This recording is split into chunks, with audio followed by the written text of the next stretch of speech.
Qi Peijia dan yang lainnya juga dengan cepat mencapai titik tengah gunung. Pada saat ini, Huo Feng dan yang lainnya dengan cemas menunggu Chen Ping dan yang lainnya, dan mereka bahkan tidak menyadarinya. Baru setelah Qi Peijia dan yang lainnya sudah dekat di depan mereka, Huo Feng dan yang lainnya merasakan hal itu, seseorang datang. Saat Huo Feng melihat Qi Peijia, dia tercengang. Ketika Qi Peijia melihat api Phoenix, dia juga tercengang. Dia memberi Huo Feng ramuan beracun, tapi sekarang Huo Feng muncul di sini baik-baik saja, yang membuktikan bahwa Huo Feng baik-baik saja.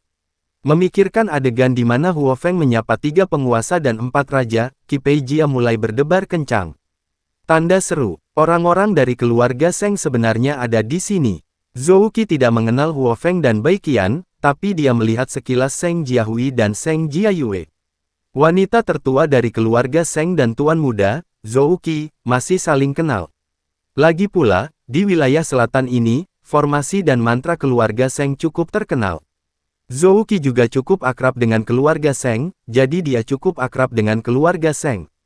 Keluarga Seng, Qi Peijia mengerutkan kening, apakah keluarga Seng yang mengetahui mantra formasi? Qi Peijia bertanya, ya, keduanya adalah wanita tertua dan tuan muda dari keluarga Seng. Jika keduanya ada di sini, maka kepala keluarga Seng, Seng Busi, pasti masuk ke sini. Zhou Qi menunjuk ke arah Seng Jiahui dan Seng Jiayue dan berkata, apakah kamu kenal 2 orang di sebelahmu? Qi Peijia bertanya pada Zhou Qi. Qi Peijia bertanya tentang Huo Feng dan Bai Qian, tapi Zhou Qi menggelengkan kepalanya.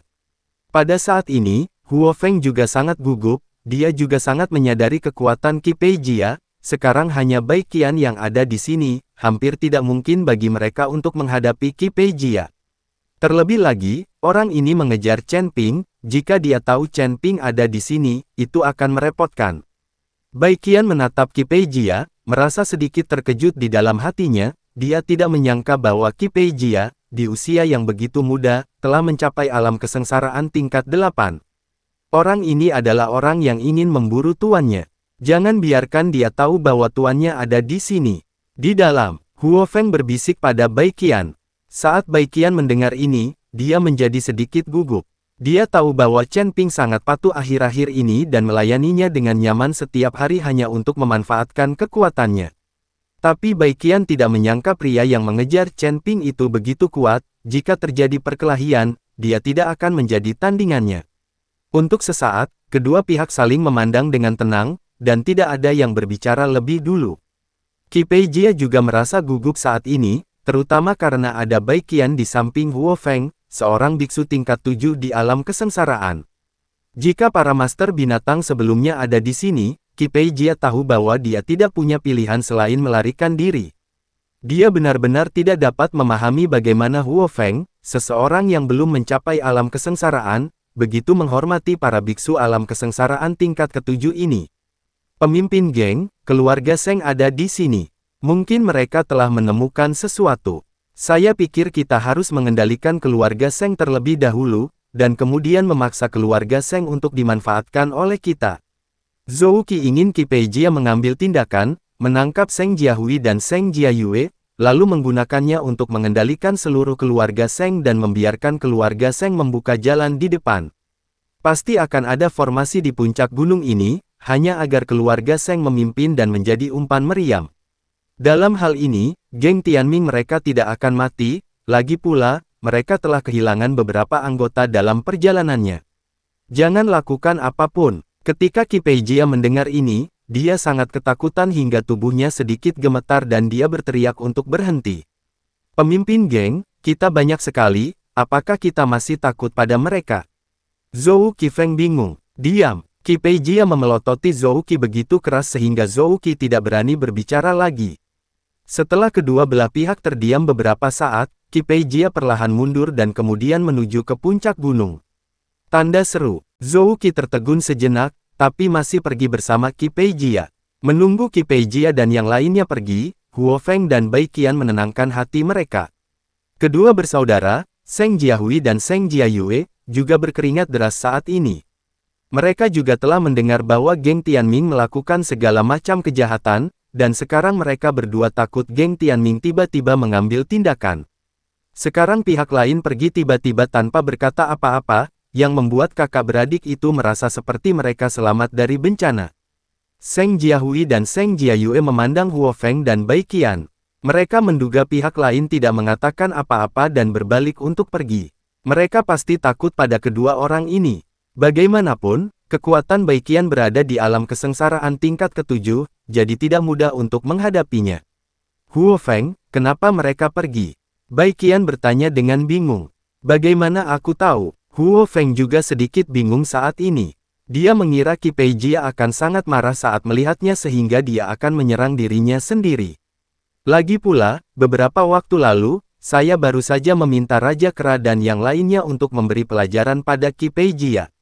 Memikirkan hal ini, mata Huo Feng tiba-tiba berbinar dan dia tersenyum. Dia tahu mengapa Qi Peijia dan yang lainnya pergi tanpa mengucapkan sepatah kata pun. Qi Peijia pasti salah mengira bahwa Raja Kera, Raja Singa, dan yang lainnya masih bersamanya, jadi dia tidak berani bergerak dan segera pergi. Tapi sekarang Qi Peijia dan yang lainnya telah pergi, bukan berarti bahayanya telah hilang.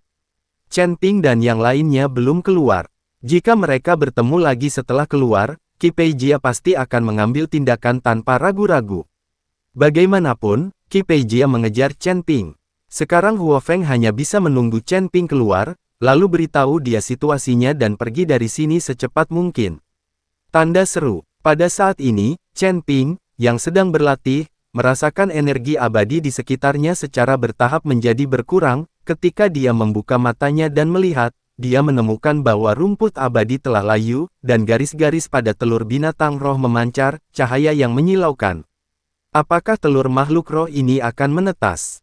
Chen Ping sangat bersemangat. Tapi setelah Chen Ping menunggu lama, dia menemukan bahwa tidak ada gerakan di dalam telur makhluk roh, dan cahaya yang menyilaukan perlahan memudar. Tanda tanya petik 2. Sial, setelah menyerap begitu banyak energi abadi, ia bahkan belum menetas. Apa yang terjadi di sini? Chen Ping sedikit terdiam, dia ingin mengujinya dengan kesadaran spiritualnya dan memikirkan bau yang berasal dari telur makhluk roh. Kecemerlangan warna-warni membuat Chen Ping menghentikan ide ini. Jika orang menemukan tempat ini lagi, mungkin akan ada banyak masalah nanti. Chen Ping hanya bisa memasukkan kembali telur makhluk roh itu ke dalam ring penyimpanan, lalu keluar. Saat sosok Chen Ping muncul, bangunan yang menghilang juga muncul. Pada saat ini, Seng Busi, Tetua Agung, dan lainnya juga keluar. Namun, banyak orang di keluarga Seng yang terluka kali ini. Sial, ini terlihat seperti bangunan tua biasa, tapi aku tidak menyangka ada formasi di dalamnya, dan banyak orang yang terluka. Tapi untungnya, setelah menghancurkan formasi, aku mendapat satu set mantra. Tetua Agung mengeluarkan sebuah buku kuno yang sudah menguning, yang memperkenalkan secara rinci cara menggunakan serangkaian mantra. Kepala, coba kulihat. Seng Busi terkejut, dan dia segera mengambil alih dan melihatnya dengan cermat.